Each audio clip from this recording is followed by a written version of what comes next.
No sinal da Santa Cruz, livrai-nos Deus nosso Senhor dos nossos inimigos, em nome do Pai, do Filho e do Espírito Santo. Amém. Vinde, Espírito Santo, enchei os corações dos vossos fiéis e acendei neles o fogo do vosso amor. Enviai, Senhor, o vosso Espírito, e tudo será criado, e renovareis a face da terra. Oremos, ó Deus, que instruísse os corações dos vossos fiéis com a luz do Espírito Santo. Fazei que apreciemos retamente todas as coisas, segundo o mesmo Espírito, e gozemos sempre da sua consolação. Por Cristo, Senhor nosso. Amém.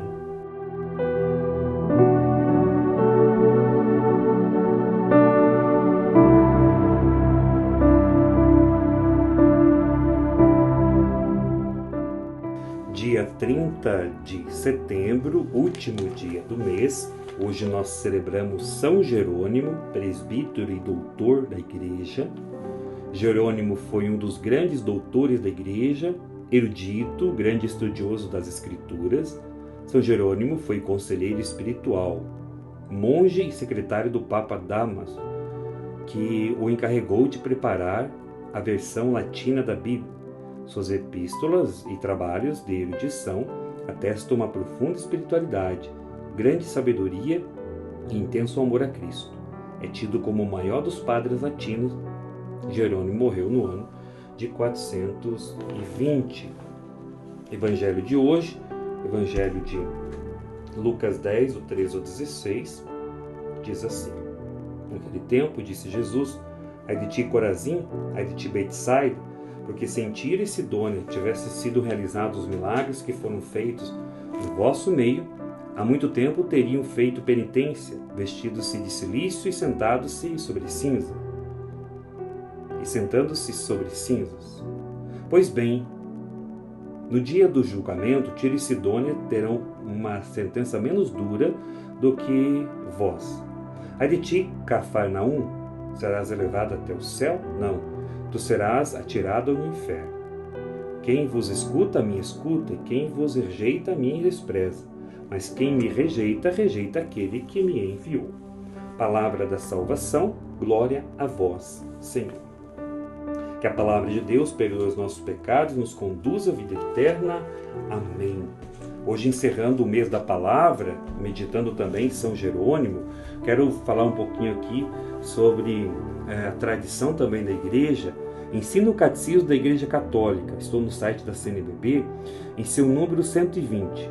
Foi a tradição apostólica que levou a Igreja a discernir quais os escritos que deviam ser contados na lista dos livros sagrados.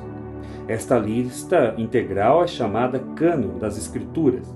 Comporta para o Antigo Testamento 46, 45, se contar Jeremias e as Lamentações como um só, escritos, e para o Novo 27. Para o Antigo Testamento temos o livro de Gênesis, Êxodo, Levítico, Números, Deuteronômio, Josué, Juízes, Rute, os 2 livros de Samuel, os 2 livros dos Reis, os 2 livros das Crônicas, Esdras e Neemias, Tobias, Judite, Ester, os 2 livros dos Macabeus, Jó, os Salmos, os Provérbios, o Eclesiastes, o Cântico dos Cânticos, a Sabedoria, o livro de Ben-Será, ou Eclesiástico, Isaías, Jeremias, as Lamentações, Baruque, Ezequiel, Daniel, Oséias, Joel, Amós, Abadias, Jonas, Miqueias, Naum, Abacuque, Sofonias, Ageu, Zacarias e Malaquias. Para o Novo Testamento, os evangelhos de Mateus, Marcos, Lucas e João, os Atos dos Apóstolos, as epístolas de São Paulo, aos Romanos, 1ª e 2ª, aos Coríntios, aos Gálatas, aos Efésios, aos Filipenses, aos Colossenses, 1ª e 2ª aos Tessalonicenses, 1ª e 2ª Timóteo, Tito, Filemon, a epístola aos Hebreus, a epístola de Tiago, a 1ª, 2ª e 2ª de Pedro, as 3 epístolas de João, a epístola de Judas e o Apocalipse. O cânon bíblico é importante, pois foi definido pela Igreja por ação do Espírito Santo ao longo do tempo e à luz da tradição oral. Antes de ser registrada por escrito, A palavra de Deus era pregada de viva voz às comunidades nascentes, lá no início da igreja. Antes da palavra se tornar escrita, ela foi vivida pelo povo. E aí nós entendemos isso como a tradição da igreja. Vê-se, pois, que não é sábio nem correto, como infelizmente fazem alguns, julgar a igreja como com a Bíblia na mão, dado que a igreja foi quem, por graça divina, organizou a Escritura e não ao contrário.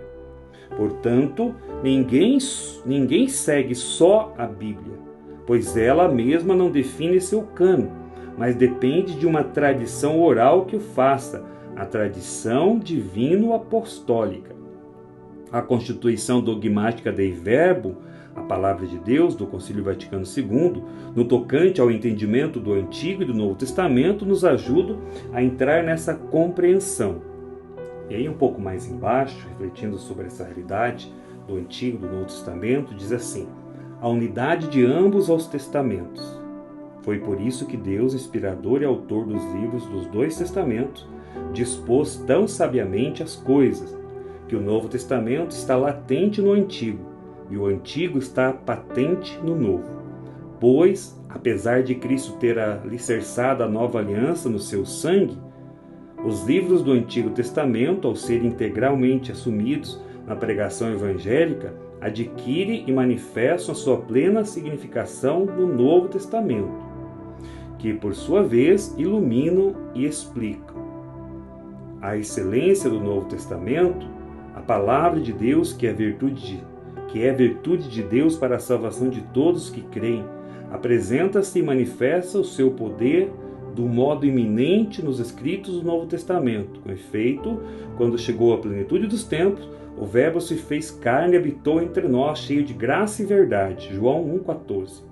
Cristo estabeleceu o reino de Deus na terra, manifestou com obras e palavras o Pai e a si mesmo.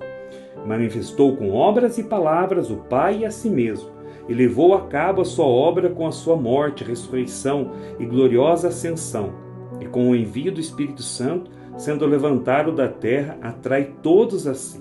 João 12:32. Ele que é o único que tem palavras de vida eterna. João 6:68.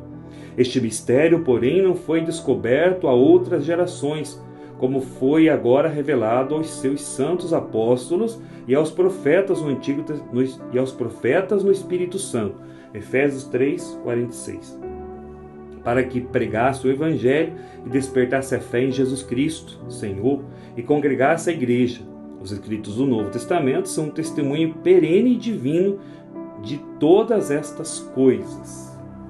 Ninguém ignora que entre todas as escrituras, mesmo do Novo Testamento, os evangelhos têm o primeiro lugar, enquanto são o principal testemunho da vida e doutrina do Verbo encarnado, nosso Salvador. A Igreja defendeu e defende sempre em toda parte a origem apostólica dos 4 evangelhos. Com efeito, aquelas coisas que os apóstolos, por ordem de Cristo, pregaram, foram depois, por inspiração do Espírito Santo, transmitidas por escrito por eles mesmos e por varões apostólicos como fundamento da fé, ou seja, o Evangelho quadriforme, segundo Mateus, Marcos, Lucas e João. A Santa Mãe Igreja defendeu e defende firme e constantemente que estes 4 evangelhos, cuja historicidade afirma sem hesitação, transmitem fielmente as coisas que Jesus, Filho de Deus, durante a sua vida terrena, realmente operou e ensinou para a salvação eterna dos homens até ao dia em que subiu ao céu. É lógico que a reflexão ela é mais ampla, mas um pequeno resumo apenas para nós entendermos por que nós, então, cremos na Palavra de Deus, no Antigo e no Novo Testamento, nos Evangelhos de Nosso Senhor Jesus Cristo. A Bíblia Sagrada contém a Palavra de Deus dirigida aos homens. São palavras que demonstram o amor do Senhor por todos e por cada um em particular. Palavras que foram escritas por mãos humanas, mas inspiradas pelo Espírito Santo. E palavras que devem ser compreendidas pelo mesmo Espírito que a inspirou. A leitura da palavra do Senhor não deve ser feita da mesma forma que é feita a leitura de um romance, ou de um livro, ou de uma ficção, melhor, de uma história ou de uma ficção. A palavra de Deus é transformadora e inspira o leitor a uma conversão, a mudança de vida. Por isso, a melhor forma de ler as Escrituras é por meio de uma leitura orante. A leitura orante me levará ao encontro com Cristo, palavra. Não é o momento de um estudo aprofundado, mas uma experiência com Deus por meio de sua palavra. Então é diferente de você estudar, fazer uma teologia ou um curso bíblico, do que você fazer a leitura orante. A teologia você vai se aprofundar um pouco mais. A leitura orante é rezar com a palavra de Deus. Antes de iniciar, faça uma oração. Peça o auxílio do Espírito Santo. Pode ser aquela oração que nós conhecemos, vinde Espírito Santo, cheia os corações dos vossos fiéis. Depois, ler o texto. O que o texto diz? A leitura é o primeiro passo, ou degrau da leitura orante da Bíblia. Ler na Bíblia, reler, tomar e ler. Tornar a ler, cada vez mais, conhecer bem o que está escrito, até assimilar o próprio texto. Então eu leio, releio, volto a ler para assimilar. Então o que o texto diz? Segundo ponto, o que Deus está me falando? A meditação é o segundo grau. Depois de ouvir e ler a Sagrada Escritura, vamos usar a imaginação, a repetição mental ou oral de uma palavra, uma frase, um versículo, aquilo que mais te chamou a atenção. Terceiro ponto, mensagem de Deus transformado em oração. Aquilo que você pensou na meditação deve se transformar em súplica, em louvor, em oração. É o momento de clamar a Deus para que você dê uma resposta concreta a Ele, com a sua vida, por meio do ensinamento das Sagradas Escrituras. Entramos em diálogo, em comunhão amorosa com Deus. Respondemos a Deus. Pedimos que nos ajude a praticar o que a palavra nos pede. Depois, o quarto ponto é a contemplação. Como colocar em prática o que Deus me falou a partir da palavra. Depois que você lê, é o momento de ouvir o Senhor. É o transbordamento do coração em ação transformadora. Contemplar não é algo intelectual, que se passa na cabeça, mas é um agir novo que envolve todo o nosso ser.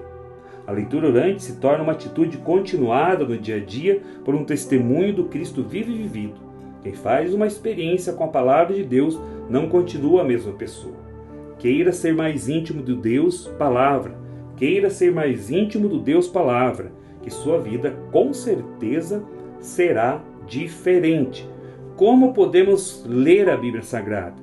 A Bíblia não é um simples livro, mas uma biblioteca de 73 livros bem diferentes com diversos estilos e escritos de épocas distantes. Por isso é necessário um plano de leitura para entender. Por onde começar a ler? Pelo Gênesis, pelo Evangelho de Mateus? A primeira necessidade de um cristão é ter a certeza de sua salvação, saber que Deus o amou e o escolheu. Por isso, o livro a ser estudado pode ser, como indicação, primeira carta de São João, lida 2 vezes. Depois, Evangelho de João. Depois, Evangelho de Marcos.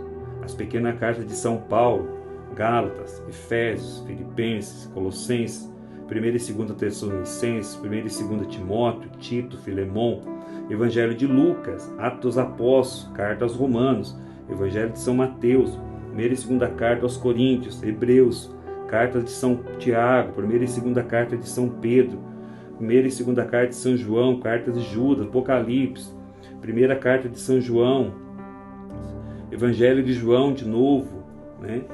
E depois, aí você vai então pelo Antigo Testamento, a partir do Gênesis, fazendo então o Antigo Testamento.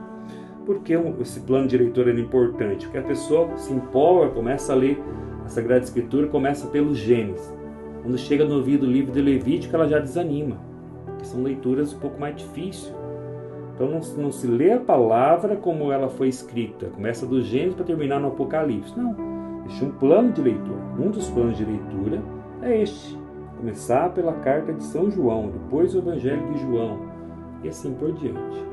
Ficou um pouco extensa hoje, por ser dia de São Jerônimo, uma pequena explicação sobre a Palavra de Deus, mas achei necessário aqui a gente se torne mais praticante da palavra, mais orante também com a palavra de Deus a partir deste mês de setembro, que mês de setembro, como eu sempre digo, a igreja nos motiva a leitura mais da palavra de Deus como um pontapé inicial, para que a gente se torne cada vez mais pessoas da palavra, homens e mulheres da palavra do Senhor.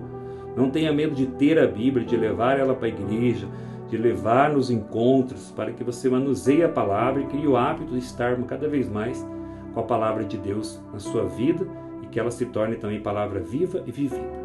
Deus te abençoe, te guarde e te ilumine por intercessão de São Jerônimo. A bênção do Deus Todo-Poderoso, Pai, Filho e Espírito Santo, desça e permaneça sobre a sua vida. Amém. Deus abençoe.